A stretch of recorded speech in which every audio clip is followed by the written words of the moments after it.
Всем привет, с вами Smalltalk. Здесь мы изучаем татарский язык.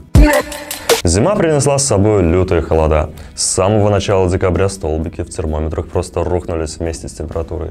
Сколько там было? Ниже 20 точно, по-моему. Зима, настоящая зима.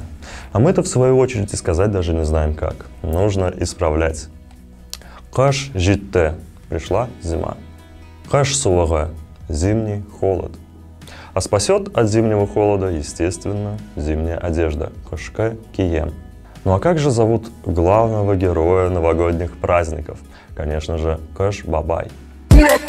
Кашна корсагая зур. У зимы аппетит велик. Это поговорка о том, что нужно запасаться на зиму. Корсак – это живот.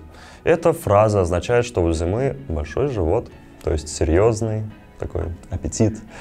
Автолюбители с зимней резиной и вот этим всем прочим меня поймут в первую очередь. Вы видели свистящего рака?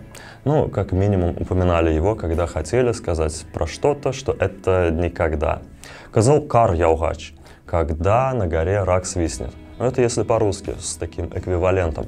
Но если дословно, то когда выпадет красный снег. Кошкана кар бирмес. Зимой снегу не выпросишь. Так говорят об очень скупом человеке. Настолько скупом, что он зимой и снегом даже не поделится. Бывает?